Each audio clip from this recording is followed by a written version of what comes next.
is Veronica Woods. I am the president of the Gem Shop, and this is Jean Mueller, founder and what do we call you? Miner extraordinaire? Never forgetful? I don't know. Eugene Mueller, vice president of the Gem Shop. And the Gem Shop itself is dedicated to revealing the beauty of the mineral world. And that's exactly what we've decided to do in this way today, because our doors have to be closed and we're practicing safe distancing from our customers such as yourself. So we are dedicated to revealing the beauty of the mineral world in our little video live feed. And along with that, because we're so passionate about rocks, we've decided to incorporate some stories and education behind what we're showing today. So to start the program today, we are going to talk about Malawi agate and where Malawi agate comes from. And then I will show you, go to our sale portion of the live feed, and we will go through a number of items that will be for sale and available to you. And then we will go through some of the new rough material that we got in Tucson this year. Some of the rough material is available on our website. We're just going to show and talk to you about some of the new material that we got this year. And then we're going to end today's live feed with one of Jean's mining stories from Morrisonite, just for fun and entertainment, because I'm sure all of you at this point are sick of TV. So let's start with the Malawi agate. Let's have the geographical lesson by Jean. Where does it come from? Where does Malawi agate come from? I have here an atlas. So those of you who did not have your geography lesson today can take a look at this map of Africa. This is the continent of Africa, and it just so happens that the eastern edge of South Africa has a lot of countries that have a lot of banded, nicely banded, colorful agates. So probably the best known is Botswana agate. So here's the country of Botswana. Most of the agates are along the eastern edge of the country. If you go to the north a little bit, there's a big long lake here. This is Lake Malawi, and Malawi is along the eastern part here.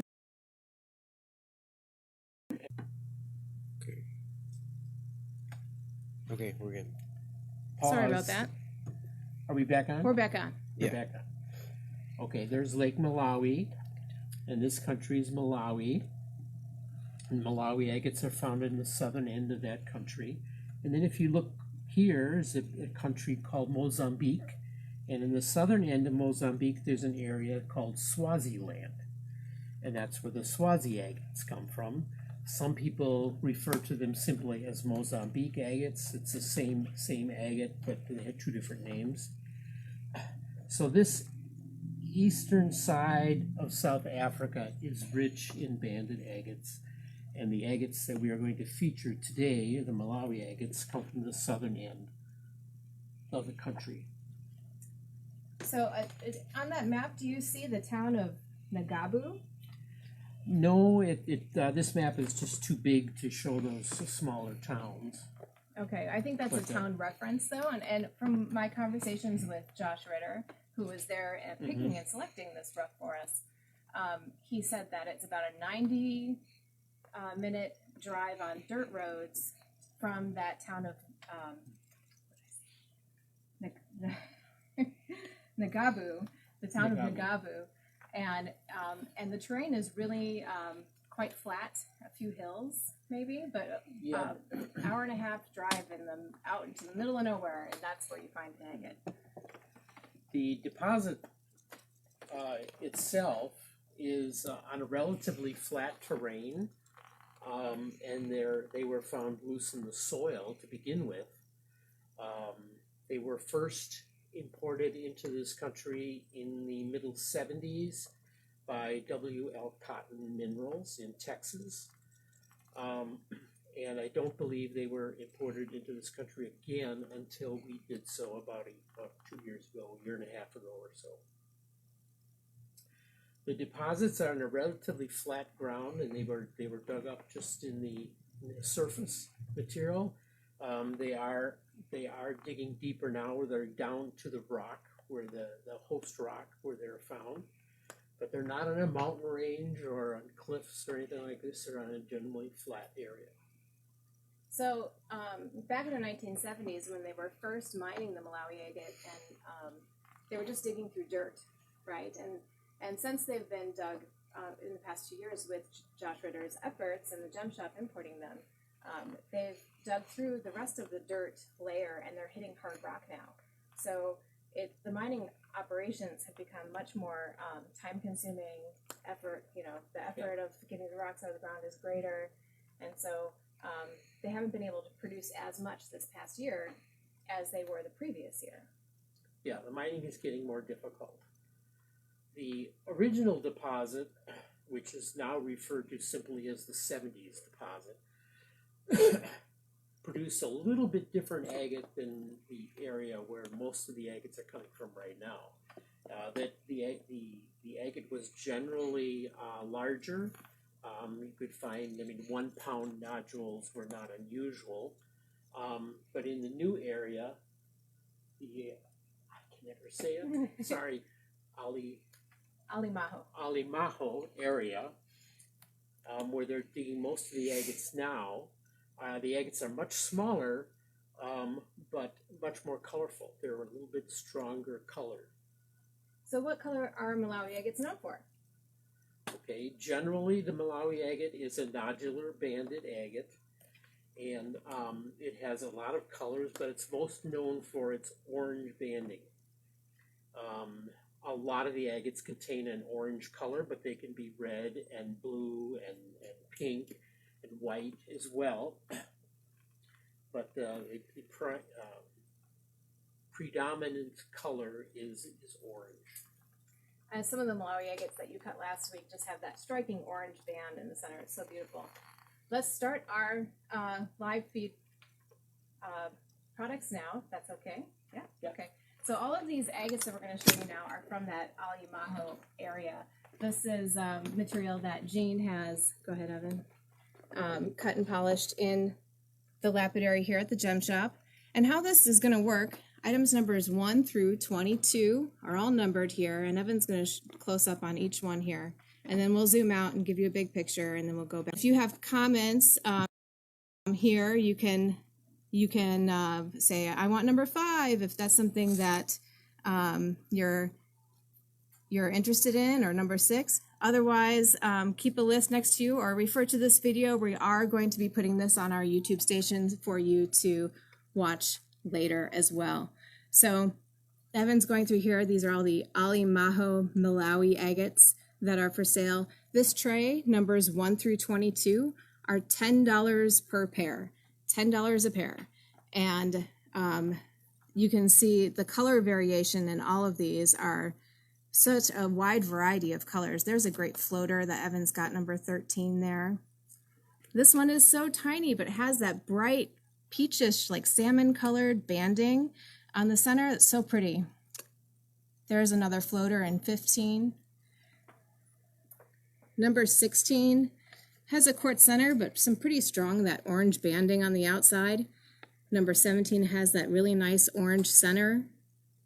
Look at that yellow. So glorious. There's a nice red and blue agate there, number 19. These are all $10 a pair. $10 a pair. There's number 20, blue and peach. Number 21, a nice kind of a mauve-y color, really. Nice full banding to the center. There's another red and white, really nicely strong banded color. Zooming out a little bit and just kind of scan over them, Evan, a little bit. So we're going to go. This tray again is $10 a pair.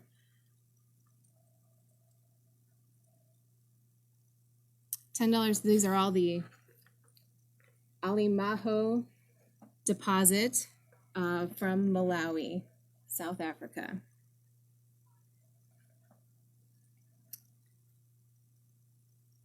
So this tray here, again, $10 a pair for any one of these.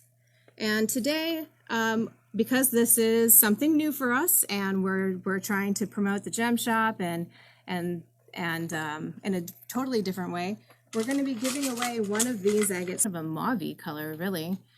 Nice full banding to the center. There's another red and white, really nicely strong banded color. Zooming out a little bit and just kind of scan over them, Evan, a little bit. So we're going to go. This tray again is $10 a pair.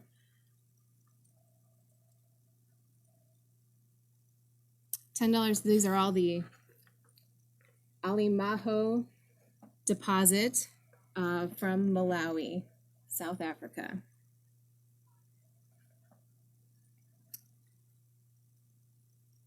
So this tray here, again, $10 a pair for any one of these.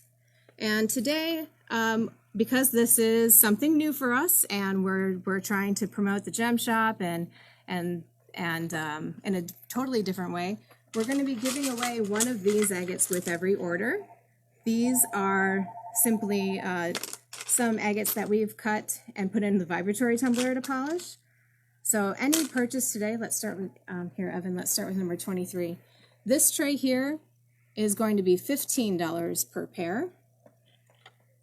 $15 a pair on all of these here.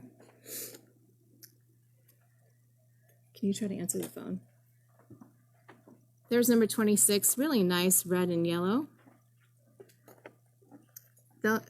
Stephanie is going to keep track. If you guys are bidding on anything, if you say like, hey, I want number whatever, 20, number 21, thank you guys so much for bidding. We will contact you after the live feed here in the next 24 hours, hopefully, and allow for you to bid throughout the show, and then we'll contact you afterwards if you have questions. Again, numbers 23 through 41 are going to be $15 a pair. $15 a pair for that pair right there. Nice floater in that one. Look at this one. It's so unique. It's got like those little tubes on the edge. So cool. And then this one, oh, so beautiful here. Let's get a better angle on that, Evan, and pull this out. Can you get on there without that brightness right there? Can you turn the camera? There you go. Look at that. So pretty, red and yellow. $15 a pair. Here's number 36, also 15, one of the larger ones in the tray. These Alimaho agates have been mined in Malawi in the past 2 years and were imported by the gem shop in August of, was it 17? 18? I don't remember. Must have been 18. No, maybe 17. I don't know. One of those years. There we go. Evan zooming out there on the second tray. Numbers 23 through 41, again, are going to be $15 a pair. You want to go on to the next tray, Evan? Here's number 42. This starts out with, guess, $20 a pair for these, anything in this tray. That one that Evan was just on, just beautiful. This number 42, that white and pink, so unique from Malawi, really more like Moctezuma. Number 43, really beautiful peach in that one. I love the depth of this agate number 44. You can just see right into the middle. And this one here is such a unique outside. It has that kind of tube formations with the botryoidal agate on the top. So cool. Another blue and red, nice one there. There's number 47, again, $20 a pair for these. That's so awesome. Number 48, oh, yep, let's pull that out there. Really nice peach color on that. So Evan's scanning here, number 42 through 60. These are going to be $20 a pair. Okay. I heard that people want us to look at number 2 again. So once we're done with this tray, we'll go back up to the first one. So this is number 52, number 53, 54. Really nice banding on these. Again, these are $20 a pair from Malawi. Jean's been cutting these mostly out of what we refer to as the babies, the Malawi babies. And that's the smaller version of the rough material that we have. Just a surprise in each one, really. They're so unique and so different. They're really fun to cut.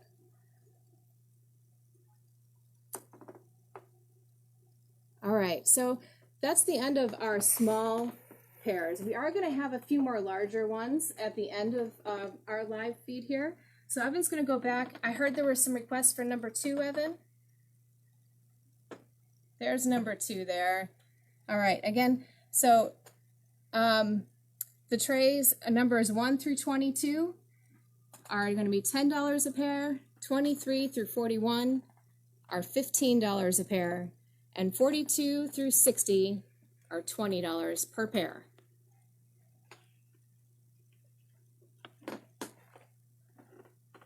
If you didn't get to see one that you want to see, don't worry, just message us. We're happy to take a close-up picture for you and send it to you.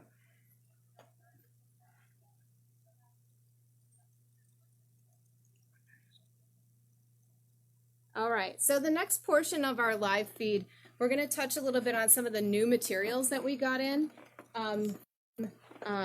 Tucson. So one of those materials is Muka Jasper from Australia. My friend Martin is the miner of this material, and he's just like such an extraordinary person. I have such a high respect for him.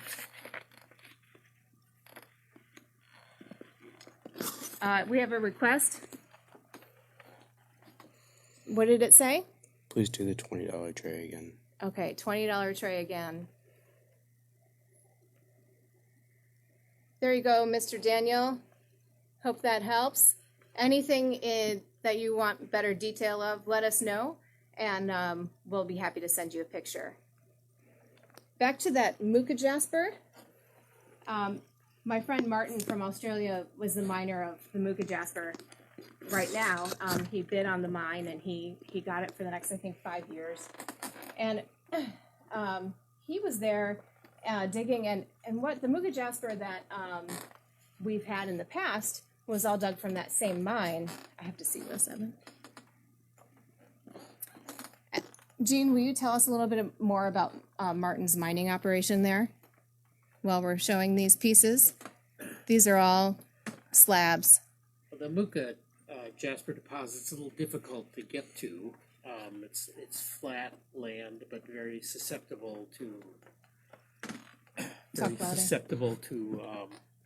getting stuck with your truck or equipment. Anyway, the deposit itself is a horizontal deposit. It's about, when it varies anywhere from about a foot to 3 feet thick, but runs horizontally, and not all of it is real colorful. There are certain areas that are very plain, and certain areas that have the variety of color, the red and yellow and beige and sometimes purple. And this area has been mined for years and years and years by various people.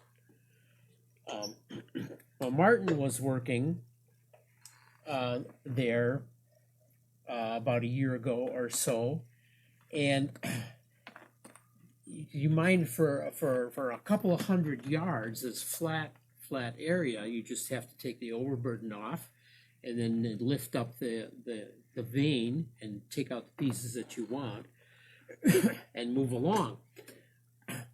Well, for some reason or other, Martin decided to dig a little deeper for I don't know why exactly that Didn't he occurred get to him to stuck do or that. something? It's And he had to dig deeper? Some unusual thing that he- dig deeper. Yeah, I had to. And lo and behold, he hit a second layer underneath the first layer. Now, this is a very unusual situation, but it meant that the whole area that you had dug was wide open to dig again. You just had to go a little deeper. The interesting thing is that all the new Muka from this second layer is much more solid, has less fractures than the material from the top layer. It's very nice material. Yeah, you can see some of the really solid features that you're talking about in these pieces that I'm showing. And the variation of color, such dramatic scenes it makes. It's so wonderfully, just scenic almost. Some people have referred to Muka Jasper as a picture jasper, but that's not the case. It's Correct.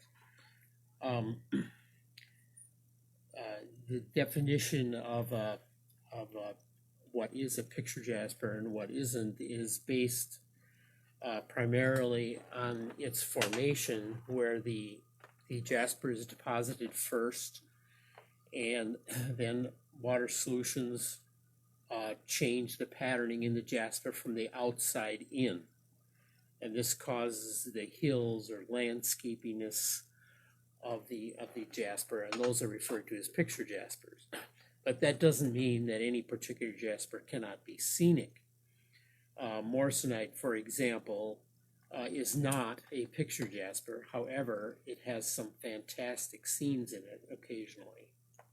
And likewise, the Muka jasper can have some scenic qualities too. Yeah, check this one out. Evan, what do you see? Penguin. A penguin? Ha ha ha ha ha. Yeah, I think this one kind of looks like the landscape of Malawi that we talked about earlier, perhaps. Maybe Josh Ritter can tell us if we're right. Really nice, picturesque quality in that piece. One more piece for you tonight on the Muka jasper. This is a big chunk, actually. It's not a slab. And this was actually cut and polished here at the gem shop. The rest of the slabs, they were polished by Martin in Australia.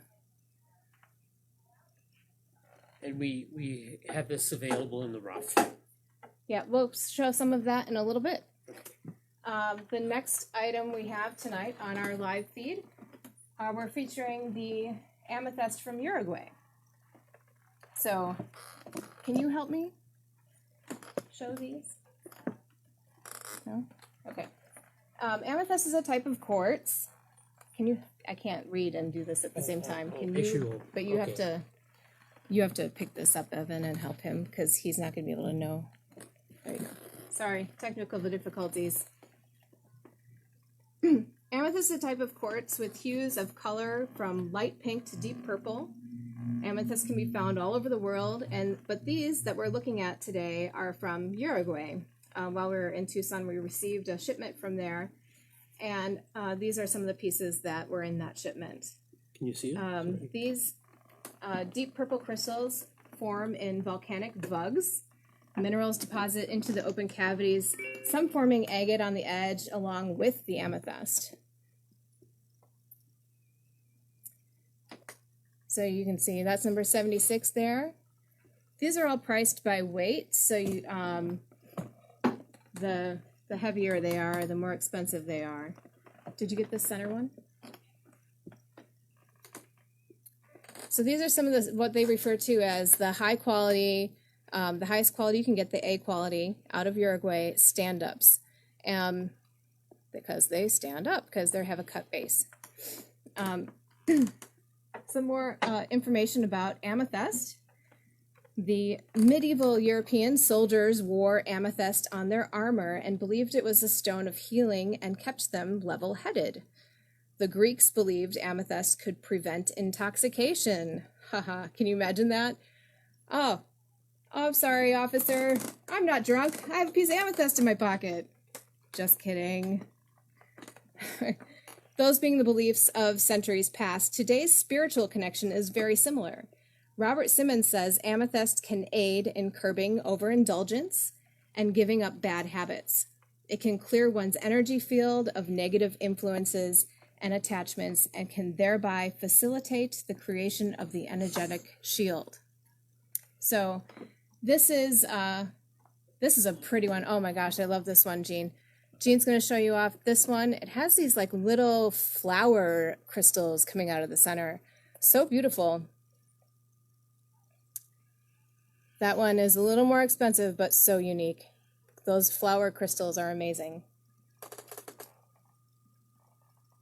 So amethyst occurs in many different areas around the world. Here's another one from Uruguay here. I did those. Huh? I did those binders. Oh, you did these? No, you didn't. Those. I did these. Yeah.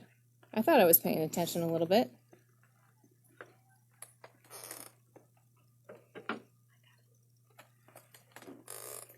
Here's another one. Some smaller crystals on this one, but sure it does sparkle. Number 83 there.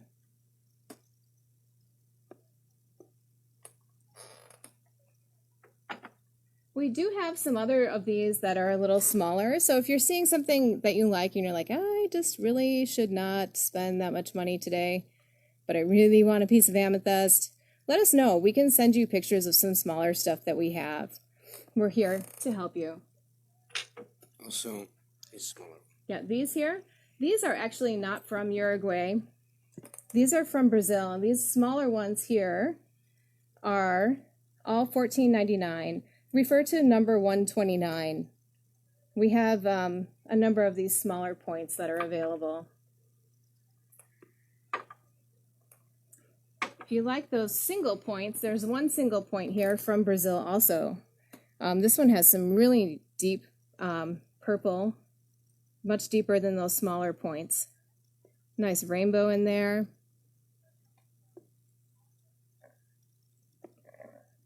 This one is number 80.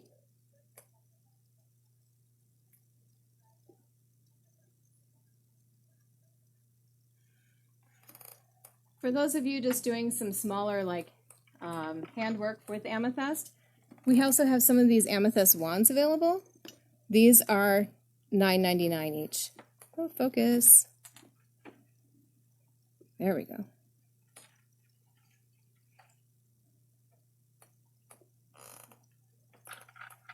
And just for fun, for kind of a teaser, I threw this one in here.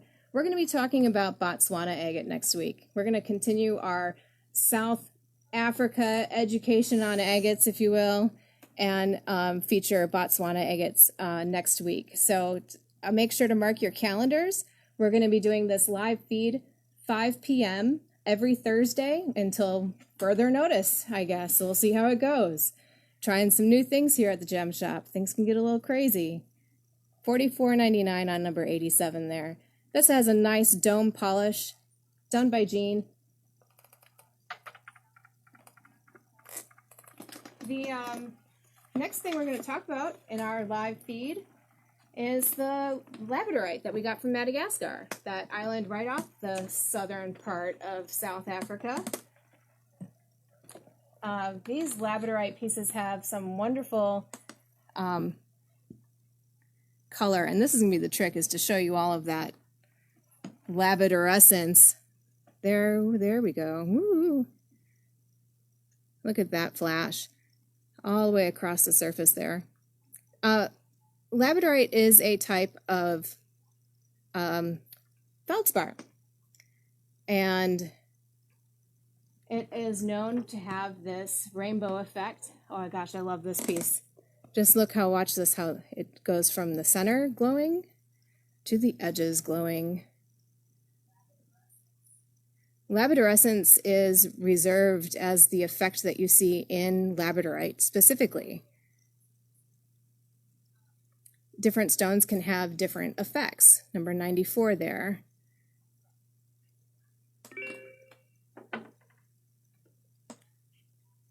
Jean, what can you tell me about cutting labradorite? Excuse me. The chatoyance or iridescence is caused by a crystal twinning that occurs in a specific direction in the stone. So you have to find where that occurs and then cut parallel to it. In massive labradorite, like these pieces, that can change in the piece itself. So you can have a chunk where you see a blue color or blue iridescence in one spot, but then you don't see it in another. And if you turn it or look at it in a different direction, it will show up into that place which you didn't see it in the first place. So these polished pieces are, the polished surface is chosen as close to the most crystal twinning that occurs in the piece to bring out the color.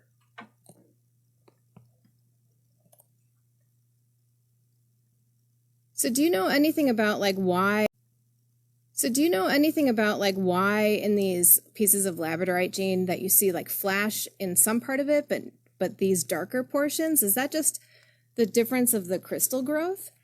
I think so. I'm not absolutely sure. So isn't it important to cut labradorite in a specific direction when you're cutting? Yes, and in the rough, that crystal twinning can change depending on where you are in the rough stone that you have. So you could have blue color in one direction and then not have it on the other side. But if you change the direction, you can show up where you didn't see it, and it'll be gone where you did. So you can like start cutting a stone and have wonderful flash, and then all of a sudden the flash go away? Yes. That's got to be a little frustrating. It makes it fun and interesting. So you really learn and how to read the stone and its crystal structure when you're cutting this. It's going to be kind of tricky.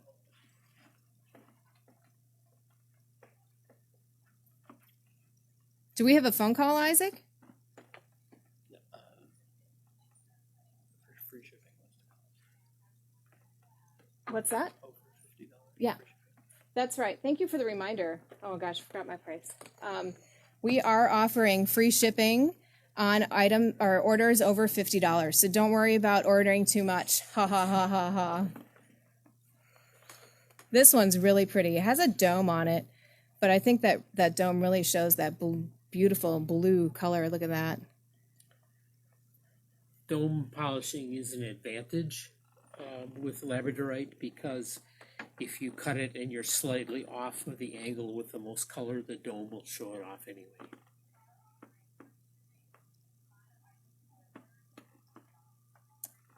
We do have some of these on our website already listed. So if your favorite here is sold on you, you can always refer to our website for more options. And I'm sure that Annie and I can work on getting some more up there if necessary. So here's the last piece of labradorite we have showing here. This also has a dome on it. There you go. You really get to see that reflection there all the way around. Number 104.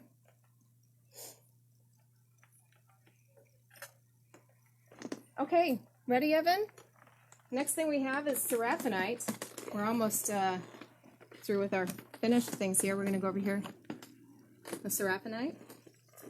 Seraphinite, can you zoom in? I want to take this off and like get really close to these. Okay. So seraphinite is a hydrous magnesium iron aluminum silicate. And you thought seraphinite was hard to say. Seraphinite apparently acquired its name due to its resemblance of feathers and its chatoyancy. Seraphinite has chatoyancy and labradorite has labradorescence. These are both effects you can find in stone. And what we're referring to is when you pick up a piece and you turn it, you can kind of see the feather-like crystallization moving. It's like a play of, it's not a play of light, it's chatoyancy. It's a type of play of light, actually. Sorry. A type of play of light. Oh, Evan.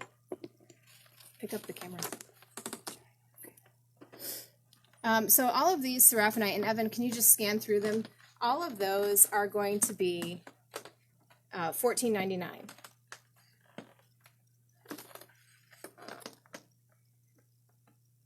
Okay, so let's go each one here, and I'll turn them so you can have the reference of the numbers. So 105.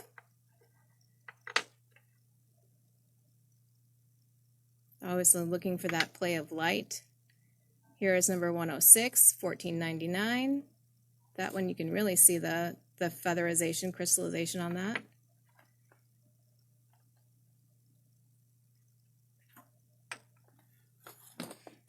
$108.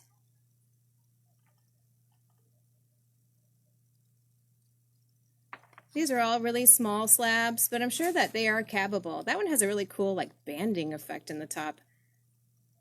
You don't see that on every piece. Oh gosh, sorry. 109.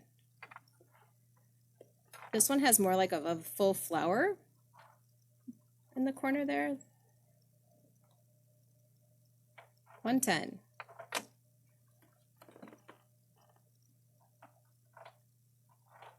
See another banding in the top there. 113. Here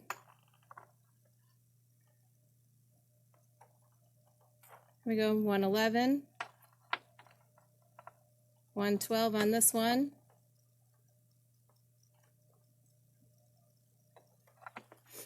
So seraphonite is from Russia. It's from a part of Siberia.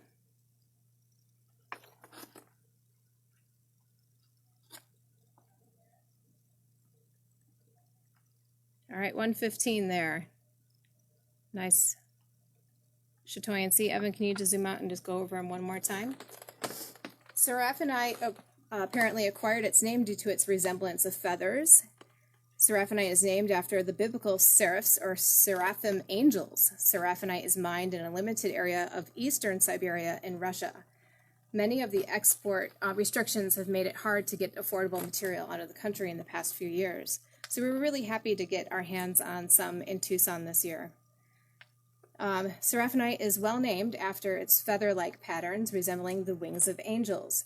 According to Robert Simmons, seraphonite resonates strongly with the levels of the angelic domain. So our last portion of what we have for specific items tonight, we're going to go over and look at these other Malawi agate specimens that I promised you from the beginning. These are all $30 a pair. Here's number 116. I'm going to show them all to you individually here. If you are listening, you can comment with the number that I give it. Otherwise, we will zoom in and show you them one more time too. So this is 117. Really beautiful peach color. Again, these numbers 116 through 123 are all going to be $30 a pair.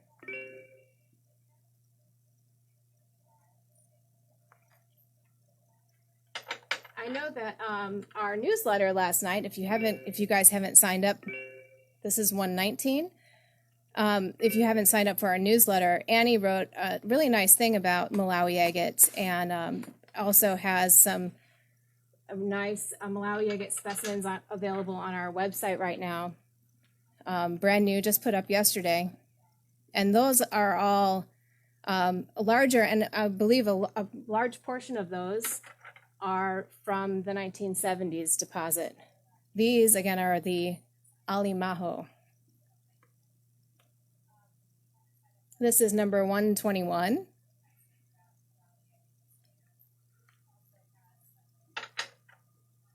Here's number 122, my favorite. $30 a pair on these. Really inexpensive. Really great for those people who are starting their agate collections.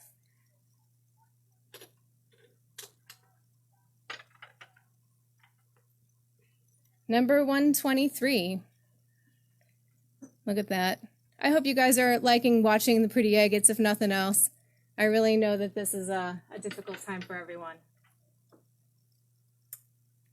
That is going to wrap up our finished goods right now. We're going to go over here and talk with Jean a little bit more about the rough material that we have for sale. And we're going to start here with the Malawi agate that is this box only, okay? The Malawi agate that we have graded for calving. Jean, can you tell us about this material? First of all, generally the Malawi agate that we have is in 3 different grades. We have what are called babies, we have our select, and we have a small amount of what is called our calving grade.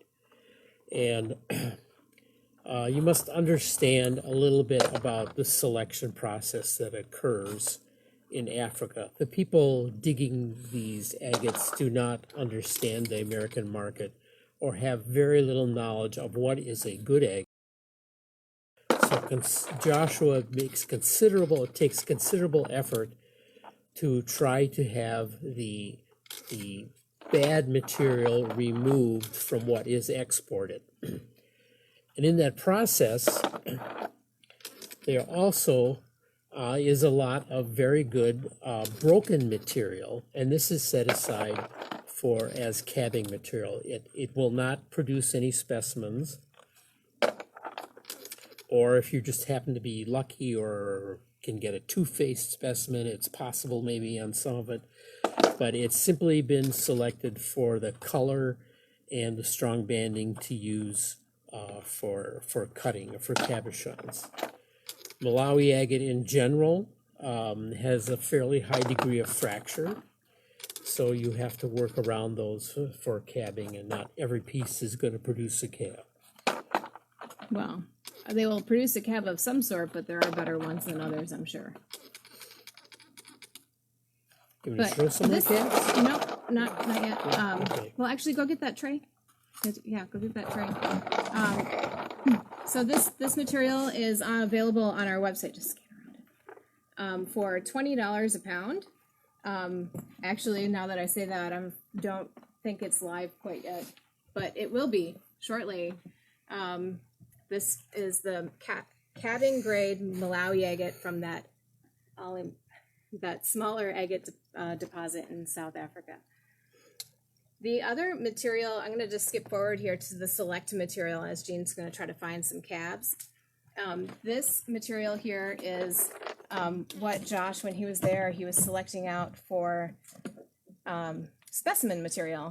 These are generally larger, believe it or not, nodules than the babies, but those are the two deciphering differences between the two, that the select is a little larger. It's selected before being able to have that full pattern cut on a specimen, like a specimen cut. There's, if you're a cabber, there's definitely cabbing material in here, but the way it's classified when we're sorting the rock, that this is the select grade. It has more whole nodules, and then they're slightly larger. This material we sell for $35 a pound, or we have these 10-pound lots for $200.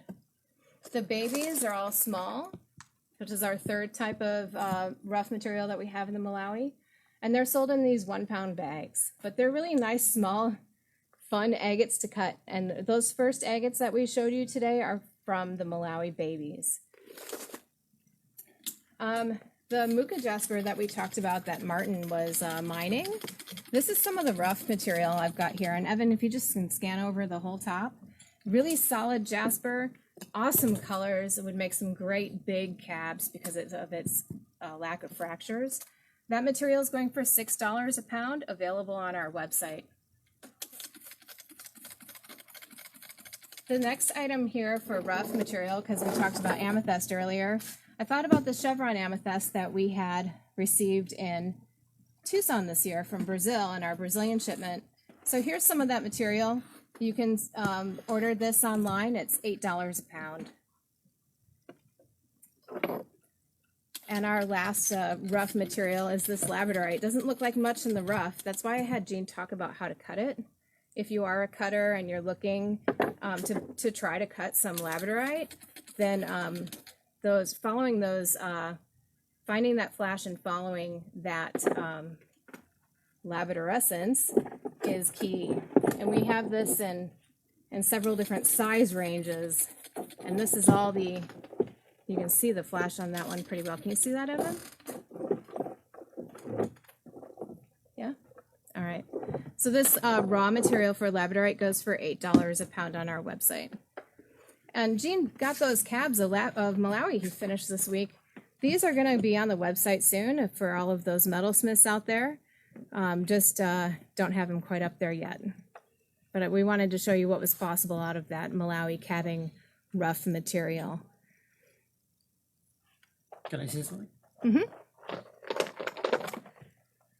So here's a rough chunk. There's no way to get a specimen out of this, but it has beautiful banding in there. And I like to cut it with banding quite often, or just across it, and you can get stones like this, or like this, or like that.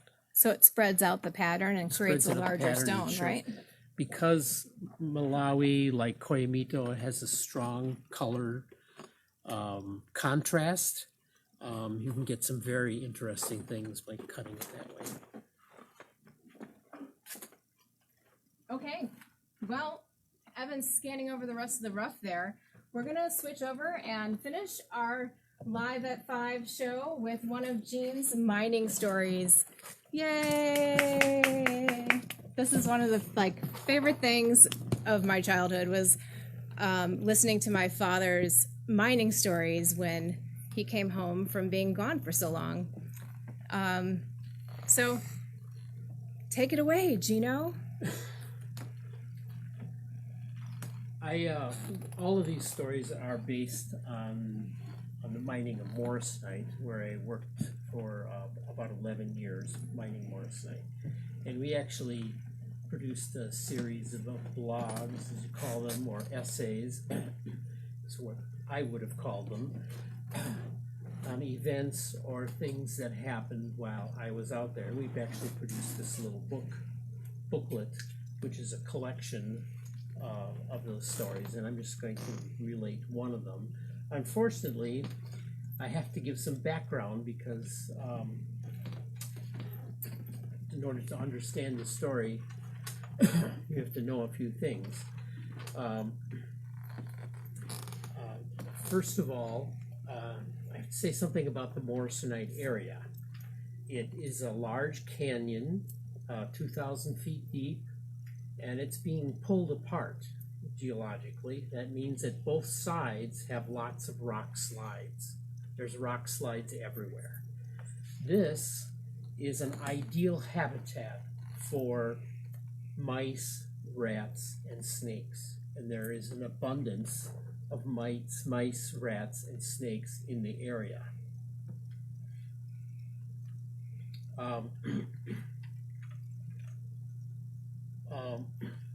The problem with that is miners like to work during the day and sleep at night. But rats and mice, they like to rest during the day and run around at night.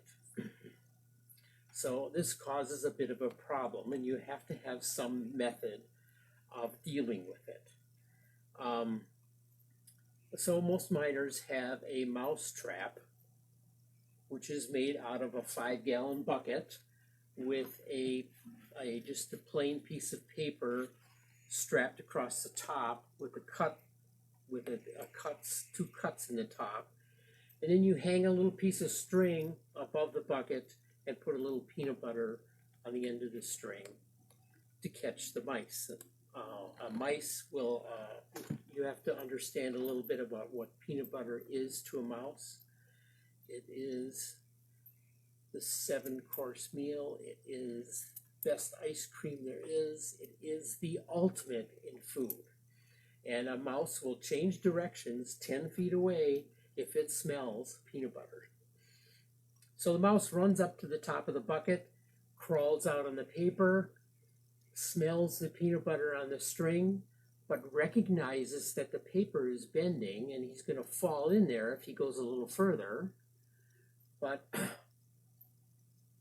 so he backs off and then smells the peanut butter again, and then he can't resist it any further. He goes for the peanut butter. I'll just reach up and grab it. And he falls in the bucket and dies. So that's the background to my little story. And this particular day was soon after I got to the Morrisonite for that year's mining operation. It was a particularly bad day. I was working with the loader about 6 or 7 switchbacks down the road. I had a problem with the right track. It froze up. I didn't know what was wrong, so I had to walk all the way up the hill to get some tools. I walked all the way back down. I started trying to figure out what was wrong.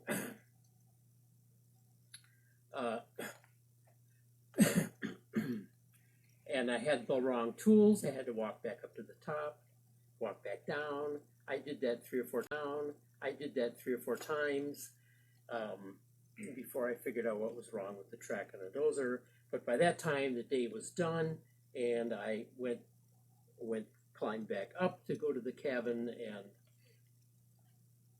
and build my mouse trap so that I wouldn't be bothered by the mice too much that night.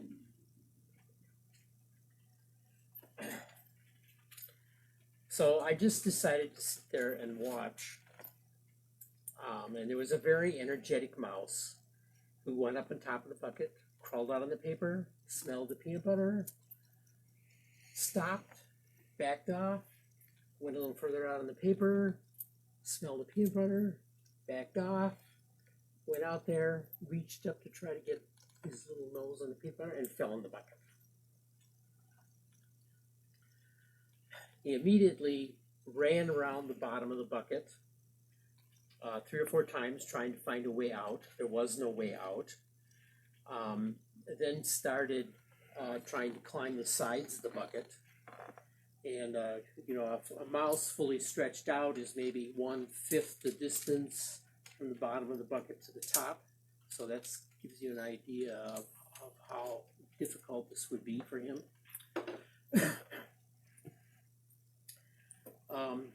So then it rested for a little while, and then it decided to try and jump. So it would get at the bottom of the bucket and jump up on the sides and slide back down. Of course, the smooth plastic slides of the bucket, it would just slide right back down. It did that until it was exhausted and then rested for a while. I had the bucket set up in a corner, and it was not quite level. It was tilted a little bit to one side. So one of the sides was a little less steep than the others. So the mouse discovered this after a while and started jumping up the side. It had the less slope, and it could get a little further. But it would jump up the side, it would just scratch its claws on the side and slide back down. It did that until it was exhausted, and then rested for about 10 minutes. Then it walked around the bottom, and it walked up to the high part of the bottom, ran across the bottom of the bucket, and jumped up on the side. This way it could get up a little higher. It tried that several times, but until it was exhausted, and then stopped and rested for another 10 or 15 minutes.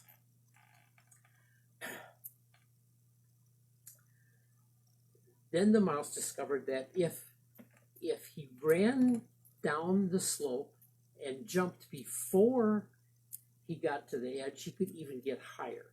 He jumped up to the edge and then would push himself off the edge and reach up to try to grab the paper. He actually did that 2 or 3 times and hit the paper with his paw, but couldn't get out. He was exhausted and laid in the bottom of the bucket for another 15 minutes. And then it decided to try it one more time. It ran across, leaped off the side of the bucket, grabbed the edge of the paper, pulled it down, and grabbed, with his other hand, grabbed the edge of the paper and got out. It actually got out, and I never saw it again. So I'm going to read to you the very end of my little story there.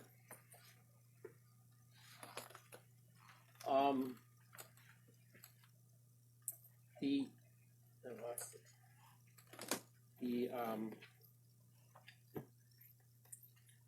point is that even in a small mouse, the will to live is extraordinary. So after watching the little mouse, I decided it had not been a very bad day after all. The sun had played tag with big white fluffy clouds all day, and it was not too hot for my many climbs up and down the hill. Perhaps we'll get some jasper tomorrow. Thank you, Jean. Can you take the camera off, Evan? We're going to just do a preview of next week. Take the camera off your stands there. Thank you. So that's it for our first Live at 5. please leave us comments, ask questions. We're here. I know that we're all in our own buildings right now for safety, but we're gonna be here as much as we can through different ways of contacting you guys, and this is one way we came up with to still bring beautiful agates into your life. Any questions or comments or things that you might want to see that we have here? Please let us know so that we can plan for it for next Yeah, year. we'll take requests. Evan, we're going to go at the very end of this display and show those fairy stones. This is one thing that we did get in Tucson this year, but we didn't have time to really talk about today. So we'll talk about those next time. Thank you guys. Have a wonderful day.